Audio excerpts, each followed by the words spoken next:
lightning flashed. The veil of the temple was rent from top to bottom. The venerable initiator, in his robes of blue and gold, slowly raised his jeweled wand and pointed with it into the darkness revealed by the tearing of the silken curtain. "Behold the light of Egypt!" The candidate, in his plain white robe, gazed into the utter blackness framed by the two great lotus-headed columns between which the veil had hung. As he watched, a luminous haze distributed itself throughout the atmosphere, until the air was a mass of shining particles. The face of the neophyte was illumined by the soft glow as he scanned the shimmering cloud for some tangible object. The initiator spoke again. "This light which ye behold is the secret luminance of the mysteries. Whence it comes none knoweth, save the master of the light. Behold him!" Suddenly, through the gleaming mist a figure appeared, surrounded by a flickering greenish sheen. The initiator lowered his wand and, bowing his head, placed one hand edgewise against his breast in humble salutation. The neophyte stepped back in awe, partly blinded by the glory of the revealed figure. Gaining courage, the youth gazed again at the Divine One. The form before him was considerably larger than that of a mortal man. The body seemed partly transparent, so that the heart and brain could be seen pulsating and radiant. As the candidate watched, the heart changed into an ibis, and the brain into a flashing emerald. In its hand, this mysterious being bore a winged rod, entwined with serpents. The aged initiator, raising his wand, cried out in a loud voice, "All hail thee, Thoth Hermes, thrice greatest! All hail thee, Prince of Men! All hail thee, who standeth upon the head of Typhon!"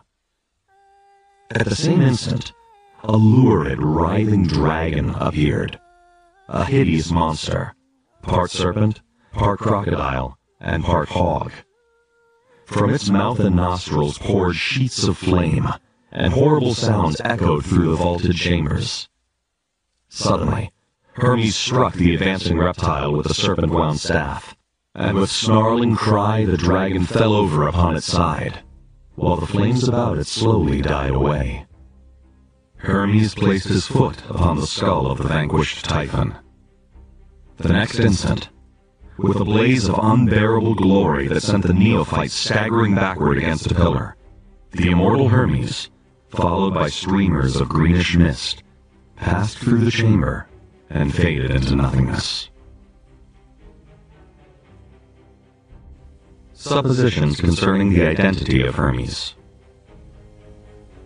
Iamblichus averred that Hermes was the author of 20,000 books. Manetho increased the number to more than 36,000. Figures which make it evident that a solitary individual, even though he be overshadowed by divine prerogative, could scarcely have accomplished such monumental labor. Among the arts and sciences which it is affirmed Hermes revealed to mankind were medicine, chemistry, law, art, astrology, music, rhetoric, magic, philosophy, geography, mathematics, especially geometry, anatomy, and oratory. Orpheus was similarly acclaimed by the Greeks. In his Biographia Antiqua, Francis Barrett says of Hermes, "If God ever appeared in man, he appeared in him, as is evident both from his books and his Pymander, in which works he has communicated the sum of the abyss, and the divine knowledge to all posterity, by which he has demonstrated himself to have been not only an inspired divine, but also a deep philosopher, obtaining his wisdom from God and heavenly things, and not from man." His transcendent learning caused Hermes to be identified with many of the early sages and prophets. In his ancient mythology, Bryant writes, "I have mentioned that Cadmus was the same as the Egyptian Thoth, and it is manifest from his being Hermes, and from the invention of letters being attributed to him. In the chapter on the theory of Pythagorean mathematics will be found a table of the original Cadmean letters. Investigators believe that it was Hermes who was known to the Jews as Enoch, called by Keneally the second messenger of God. Hermes was accepted into the mythology of the Greeks, later becoming the Mercury of the Latins. He was revered through the form of the planet Mercury, because this body is nearest to the sun. Hermes, of all creatures, was nearest to God, and became known as the messenger of the gods. In the Egyptian drawings of him, Thoth carries a waxen writing tablet, and serves as the recorder during the weighing of the souls of the dead in the judgment hall of Osiris, a ritual of great significance. Hermes is of first importance to Masonic scholars, because he was the author of the Masonic initiatory rituals, which were borrowed from the mysteries established by Hermes. Nearly all of the Masonic symbols are Hermetic in character. Pythagoras studied mathematics with the Egyptians, and from them gained his knowledge of the symbolic geometric solids. Hermes is also revered for his reformation of the calendar system. He increased the year from 360 to 365 days, thus establishing a precedent which still prevails. The appellation thrice greatest was given to Hermes because he was considered the greatest of all philosophers, the greatest of all priests, and the greatest of all kings. It is worthy of note that the last poem of America's beloved poet, Henry Wadsworth Longfellow, was a lyric ode to Hermes. On the subject of the Hermetic books, James Campbell Brown, in his History of Chemistry, has written, "Leaving the Chaldean and earliest Egyptian periods, of which we have remains but no record, and from which no names of either chemists or philosophers have come down to us, we now approach the historic period, when books were written, not at first upon parchment or paper, but upon papyrus. A series of early Egyptian books is attributed to Hermes Trismegistus, who may have been a real savant, or may be a personification of a long succession of writers. He is identified by some with the Greek god Hermes, and the Egyptian Thoth or Tuti, who was the moon god, and is represented in ancient paintings as ibis-headed, with the disk and crescent of the moon.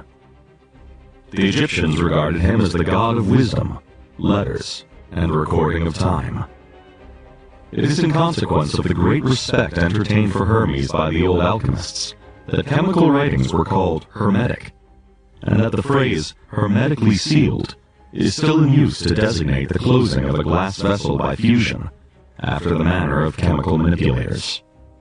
We find the same root in the hermetic medicines of Paracelsus and the hermetic Freemasonry of the Middle Ages. Among the fragmentary writings believed to have come from the stylus of Hermes are two famous works. The first is the Emerald Table, and the second is the Divine Pymander, or, as it is more commonly called, the Shepherd of Men, a discussion of which follows. One outstanding point in connection with Hermes is that he was one of the few philosopher-priests of pagandom upon whom the early Christians did not vent their spleen. Some church fathers went so far as to declare that Hermes exhibited many symptoms of intelligence, and that if he had only been born in a more enlightened age so that he might have benefited by their instructions, he would have been a really great man. In his Stromata, Clement of Alexandria, one of the few chroniclers of pagan lore whose writings have been preserved to this age, gives practically all the information that is known concerning the original 42 books of Hermes, and the importance with which these books were regarded by both the temporal and spiritual powers of Egypt. Clement describes one of their ceremonial processions as follows. For the Egyptians pursue a philosophy of their own. This is principally shown by their sacred ceremonial. For first advances the singer, bearing some one of the symbols of music. For they say that he must learn two of the books of Hermes, the one of which contains the hymns of the gods, the second the regulations for the king's life. And after the singer advances the astrologer, with the horologe in his hand, and the palm, the symbols of astrology. he must have the astrological books of Hermes, which are 4 in number, always in his mouth. Of these, one is about the order of the fixed stars that are visible, and another about the conjunctions and luminous appearances of the sun and moon, and the rest respecting their risings. Next in order advances the sacred scribe, with wings on his head, and in his hand a book and rule, in which were writing ink and the reed with which they write. And he must be acquainted with what are called hieroglyphics, and know about cosmography and geography, the position of the sun and moon, and about the 5 planets, also the description of Egypt, and the chart of the Nile, and the description of the equipment of the priests, and of the place consecrated to them, and about the measures and the things in use in the sacred rites. Then the stole keeper follows those previously mentioned, with the cubit of justice, and the cup for libations. He is acquainted with all points called pedeutic, relating to training, and moschophaltic, sacrificial. There are also 10 books which relate to the honor paid by them to their gods, and containing the Egyptian worship, as that relating to sacrifices, first fruits, hymns, prayers, processions, festivals, and the like. And behind all walks the prophet, with the water vase carried openly in his arms, who is followed by those who carry the issue of loaves. He, as being the governor of the temple, learns the 10 books called hieratic, and they contain all about the laws and the gods, and the whole of the training of the priests. For the prophet is, among the Egyptians, also over the distribution of the revenues. There are then 42 books of Hermes indispensably necessary, of which the 6 and 30, containing the whole philosophy of the Egyptians, are learned by the forementioned personages, and the other 6, which are medical, by the pastophoroi, image-bearers, treating of the structure of the body, and of disease, and instruments, and medicines, and about the eyes, and the last about women. One of the greatest tragedies of the philosophic world was the loss of nearly all of the 42 books of Hermes mentioned in the foregoing. These books disappeared during the burning of Alexandria, for the Romans, and later the Christians, realized that until these books were eliminated, they could never bring the Egyptians into subjection. The volumes which escaped the fire were buried in the desert, and their location is now known to only a few initiates of the secret schools. While Hermes still walked the earth with men, he entrusted to his chosen successors the sacred Book of Thoth. This work contained the secret processes by which the regeneration of humanity was to be accomplished, and also served as the key to his other writings. Nothing definite is known concerning the contents of the Book of Thoth, other than that its pages were covered with strange hieroglyphic figures and symbols, which gave to those acquainted with their use unlimited power over the spirits of the air and the subterranean divinities. When certain areas of the brain are stimulated by the secret processes of the mysteries, the consciousness of man is extended, and he is permitted to behold the immortals and enter into the presence of the superior gods. The Book of Thoth described the method whereby this stimulation was accomplished. In truth, therefore, it was the key to immortality. According to legend, the Book of Thoth was kept in a golden box in the inner sanctuary of the temple. There was but one key, and this was in the possession of the Master of the Mysteries, the highest initiate of the Hermetic Arcanum. He alone knew what was written in the secret book. The Book of Thoth was lost to the ancient world with the decay of the mysteries, but its faithful initiates carried it sealed in the sacred casket into another land. This book is still in existence, and continues to lead the disciples of this age into the presence of the immortals. No other information can be given to the world concerning it now, but the apostolic succession from the first Hierophant, initiated by Hermes himself, remains unbroken to this day, and those who are peculiarly fitted to serve the immortals may discover this priceless document, if they will search sincerely and tirelessly for it. It has been asserted that the Book of Thoth is, in reality, the mysterious tarot of the Bohemians, a strange emblematic book of 78 leaves which has been in possession of the gypsies since the time when they were driven from their ancient temple, the Serapeum. According to the secret histories, the gypsies were originally Egyptian priests. There are now in the world several secret schools privileged to initiate candidates into the mysteries, but in nearly every instance they lighted their altar fires from the flaming torch of Herm. Hermes, in his Book of Thoth, revealed to all mankind the one way, and for ages the wise of every nation and every faith have reached immortality by the way established by Hermes in the midst of the darkness for the redemption of humankind. The divine Pymander of Hermes Mercurius Trismegistus is one of the earliest of the Hermetic writings now extant. While probably not in its original form, having been remodeled during the first centuries of the Christian era and incorrectly translated since, this work undoubtedly contains many of the original concepts of the Hermetic cultus. The divine Pymander consists of 17 fragmentary writings gathered together and put forth as one work. The second book of the divine Pymander, called Poimandris, or the Vision, is believed to describe the method by which the divine wisdom was first revealed to Hermes.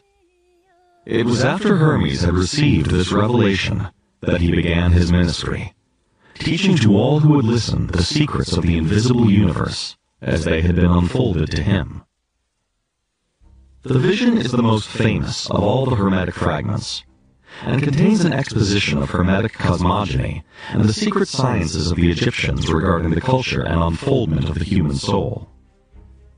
For some time, it was erroneously called the Genesis of Enoch, but that mistake has now been rectified.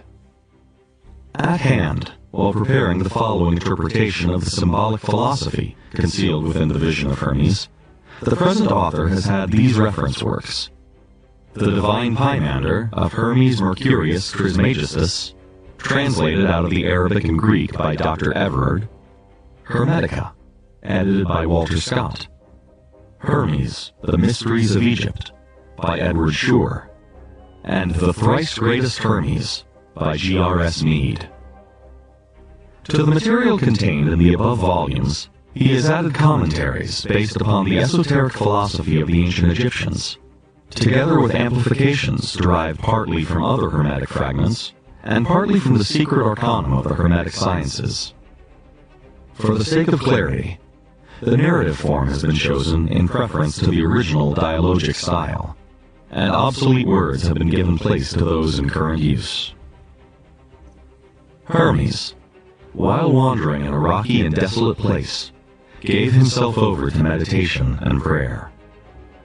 Following the secret instructions of the temple, he gradually freed his higher consciousness from the bondage of his bodily senses, and, thus released, his divine nature revealed to him the mysteries of the transcendental spheres. He beheld a figure, terrible and awe-inspiring. It was the great dragon, with wings stretching across the sky and light streaming in all directions from its body. The mysteries taught that the universal life was personified as a dragon. The great dragon called Hermes by name, and asked him why he thus meditated upon the world mystery. Terrified by the spectacle, Hermes prostrated himself before the dragon, beseeching it to reveal its identity. The great creature answered that it was Poimandris, the mind of the universe, the creative intelligence, and the absolute emperor of all.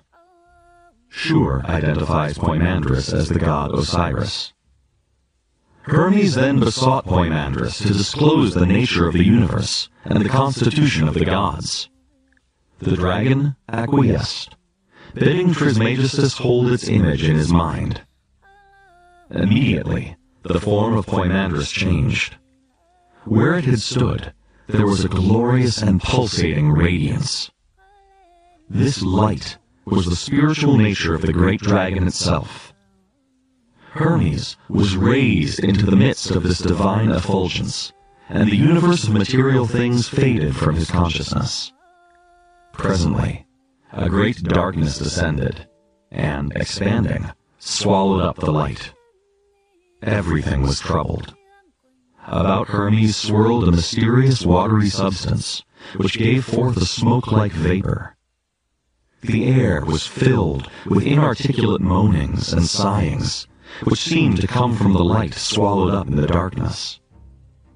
His mind told Hermes that the light was the form of the spiritual universe, and that the swirling darkness which had engulfed it represented material substance. Then, out of the imprisoned light, a mysterious and holy word came forth, and took its stand upon the smoking waters. This word, the voice of the light, rose out of the darkness as a great pillar, and the fire and the air followed after it. But the earth and the water remained unmoved below. Thus, the waters of light were divided from the waters of darkness, and from the waters of light were formed the worlds above, and from the waters of darkness were formed the worlds below. The earth and the water next mingled, becoming inseparable, and the spiritual world, which is called reason, moved upon their surface, causing endless turmoil. Then again was heard the voice of Poimandres, but his form was not revealed. I, thy God, and the light, and the mind, which were before substance was divided from spirit and darkness from light. And the Word which appeared as a pillar of flame out of the darkness is the Son of God, born of the mystery of the mind. The name of that Word is Reason. Reason is the offspring of thought, and reason shall divide the light from the darkness, and establish truth in the midst of the waters. Understand, O Hermes, and meditate deeply upon the mystery. That which in you sees and hears is not of the earth, but is the Word of God incarnate. So it is said that divine light dwells in the midst of mortal darkness, and ignorance cannot divide them. The union of the Word and the mind produces that mystery which is called life.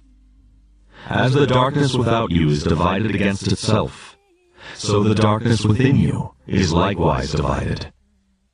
The light and the fire which rise are the divine man, ascending in the path of the Word, and that which fails to ascend is the mortal man, which may not partake of immortality. Learn deeply of the mind and its mystery, for therein lies the secret of immortality. The dragon again revealed its form to Hermes, and for a long time the two looked steadfastly, one upon the other, eye to eye, so that Hermes trembled before the gaze of Poimandres.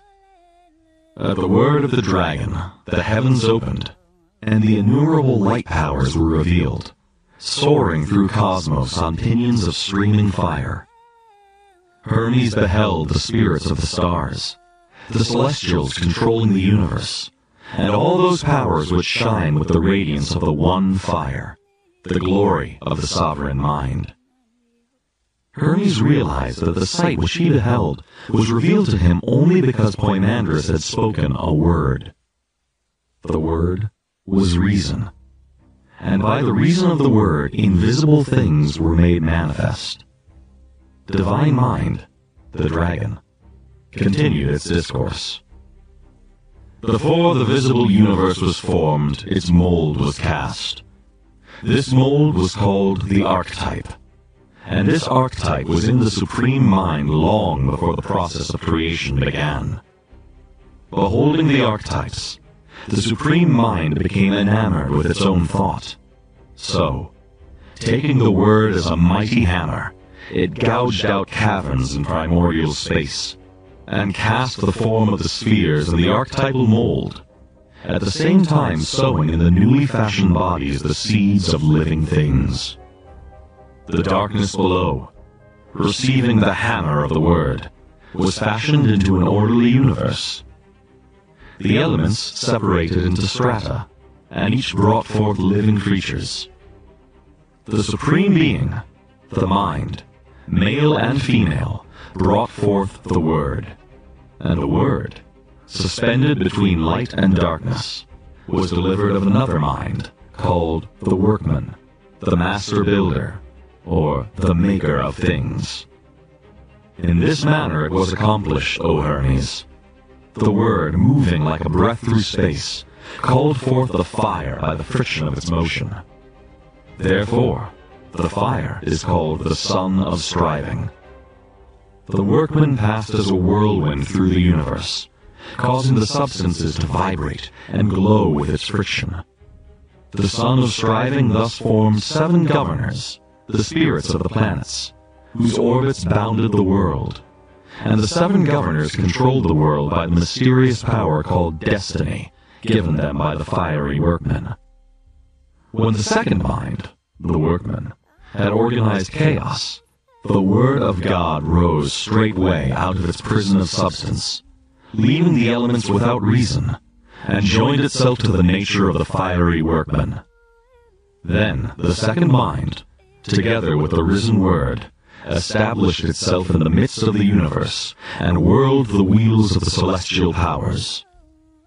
This shall continue, from an infinite beginning to an infinite end, for the beginning and the ending are in the same place and state. Then the downward turned and unreasoning elements brought forth creatures without reason. Substance could not bestow reason, for reason had ascended out of it. The air produced flying things, and the waters such things as swim. The earth conceived strange four-footed and creeping beasts, dragons, composite demons, and grotesque monsters. Then the Father, the Supreme Mind, being light and life, fashioned a glorious universal man in its own image, not an earthly man, but a heavenly man dwelling in the light of God. The Supreme Mind loved the man it had fashioned, and delivered to him the control of the creations and workmanships. The man, desiring to labor, took up his abode in the sphere of generation, and observed the works of his brother, the second mind, which sat upon the ring of the fire. And having beheld the achievements of the fiery workman, he willed also to make things, and his father gave permission. The 7 governors, of whose powers he partook, rejoiced, and each gave the man a share of its own nature. The man longed to pierce the circumference of the circles, and understand the mystery of him who sat upon the eternal fire. Having already all power, he stooped down, and peeped through the 7 harmonies, and, breaking through the strength of the circles, made himself manifest to nature stretched out below. The man, looking into the depths, smiled, for he beheld a shadow upon the earth, and a likeness mirrored in the waters, which shadow and likeness were a reflection of himself. The man fell in love with his own shadow, and desired to descend into it. Coincident with the desire, the intelligent thing united itself with the unreasoning image or shape. Nature, beholding the descent, wrapped herself about the man whom she loved, and the two were mingled. For this reason, earthly man is composite. Within him is the sky man, immortal and beautiful. Without is nature, mortal and destructible. Thus, suffering is the result of the immortal man's falling in love with his shadow, and giving up reality to dwell in the darkness of illusion. For, being immortal, man has the power of the 7 governors, also the life, the light, and the word. But being mortal, he is controlled by the rings of the governors, fate or destiny. Of the immortal man it should be said that he is hermaphrodite, or male and female, and eternally watchful. He neither slumbers nor sleeps, and is governed by a father also both male and female, and ever watchful. Such is the mystery kept hidden to this day. For nature, being mingled in marriage with the sky man, brought forth a wonder most wonderful. 7 men, all bisexual, male and female, and upright of stature, each one exemplifying the natures of the 7 governors. These, O Hermes, are the 7 races, species, and wheels. After this manner were the 7 men generated. Earth was the female element, and water the male element, and from the fire and the ether they received their spirits. And nature produced bodies after the species and shapes of men. And man received the life and light of the great dragon, and of the life was made his soul, and of the light his mind. And so, all these composite creatures, containing immortality, but partaking of mortality, continued in this state for the duration of a period. They reproduced themselves out of themselves, for each was male and female. But at the end of the period, the knot of destiny was untied by the will of God, and the bond of all things was loosened. Then all living creatures, including man, which had been hermaphroditical, were separated, the males being set apart by themselves, and the females likewise, according to the dictates of reason. Then God spoke to the holy word within the soul of all things, saying, Increase in increasing, and multiply in multitudes, all you, my creatures and workmanships.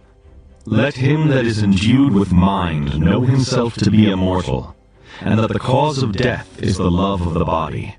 And let him learn all things that are, for he who has recognized himself enters into the state of good.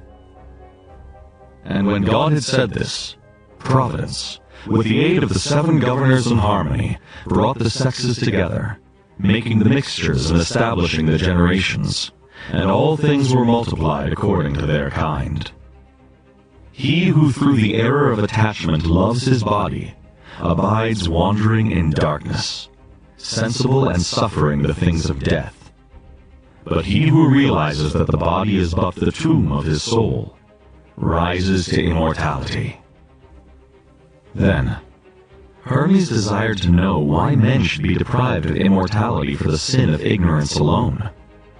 The great dragon answered, To the ignorant the body is supreme, and they are incapable of realizing the immortality that is within them. Knowing only the body which is subject to death, they believe in death, because they worship that substance which is the cause and reality of death.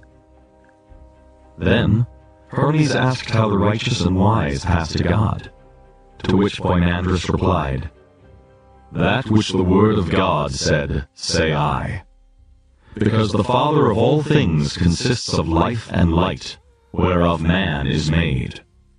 If, therefore, a man shall learn and understand the nature of life and light, then he shall pass into the eternity of life and light. Hermes next inquired about the road by which the wise attained to life eternal, and Poimandrus continued, Let the man endued with a mind mark, consider, and learn of himself, and with the power of his mind divide himself from his not-self, and become a servant of reality. Hermes asked if all men did not have minds, and the great dragon replied, Take heed what you say, for I am the mind, the eternal teacher. I am the Father of the Word, the Redeemer of all men, and in the nature of the wise the Word takes flesh.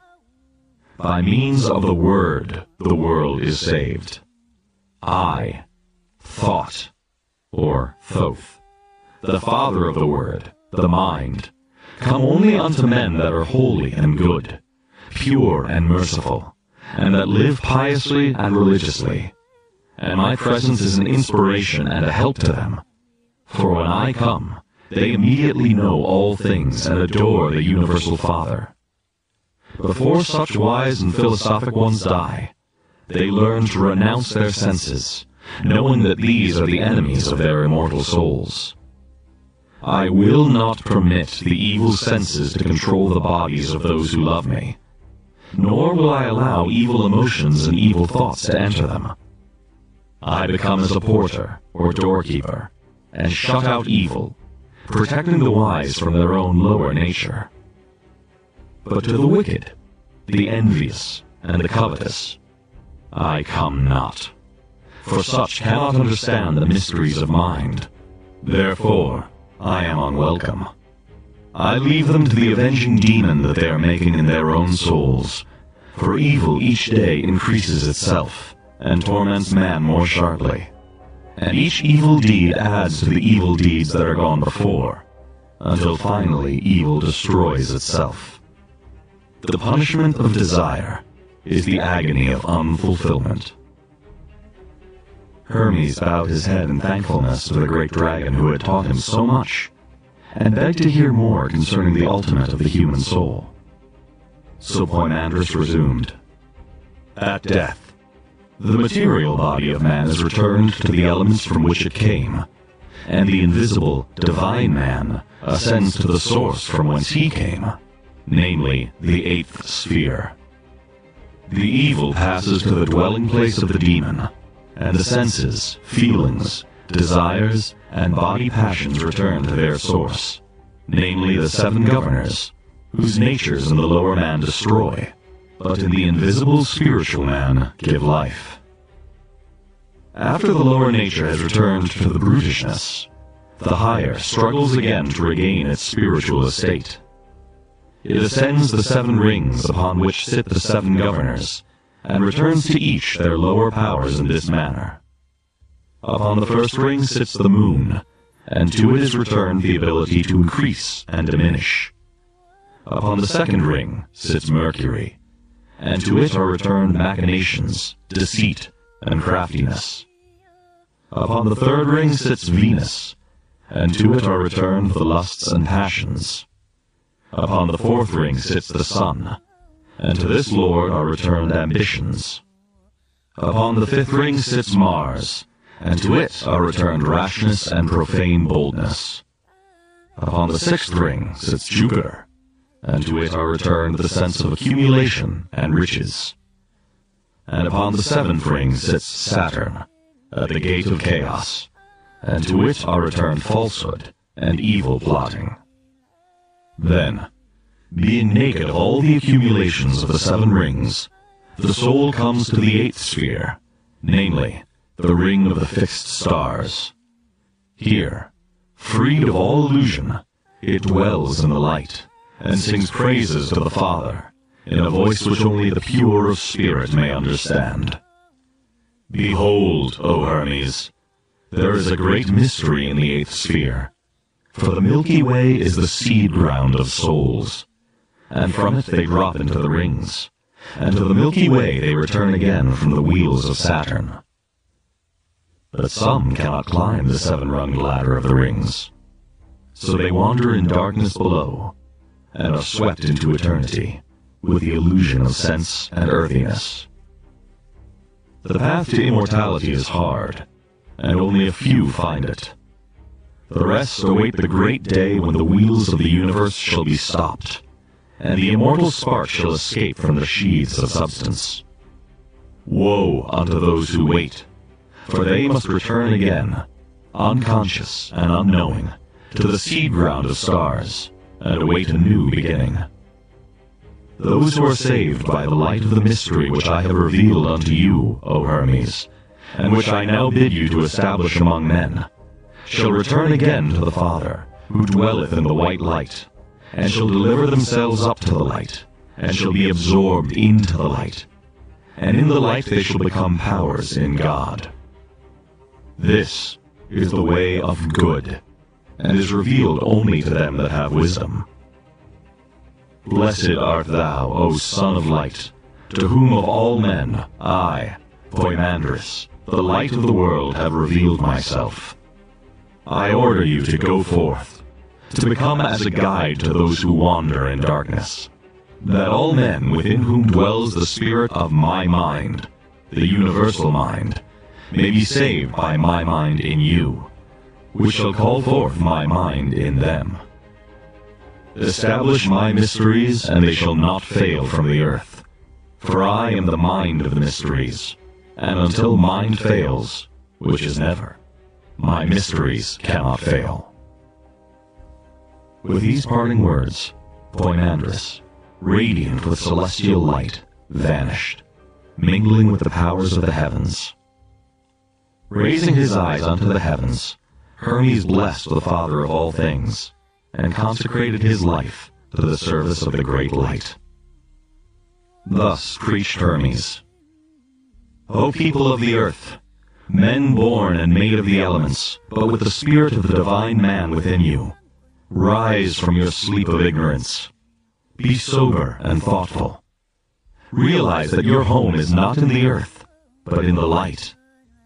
Why have you delivered yourselves over unto death, having power to partake of immortality?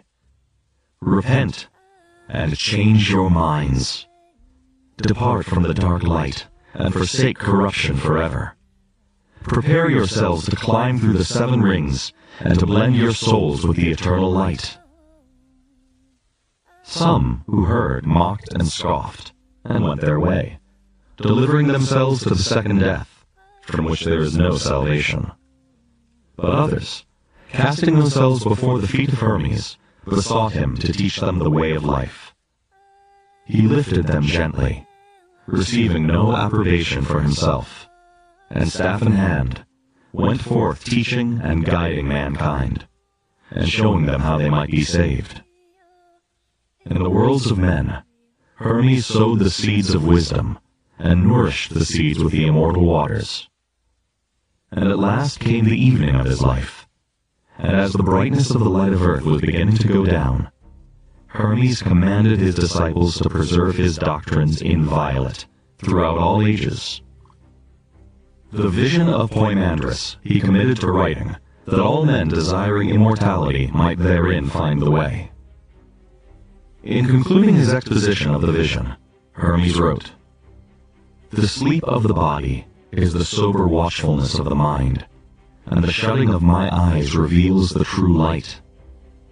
My silence is filled with budding life and hope, and is full of good. My words are the blossoms of fruit of the tree of my soul.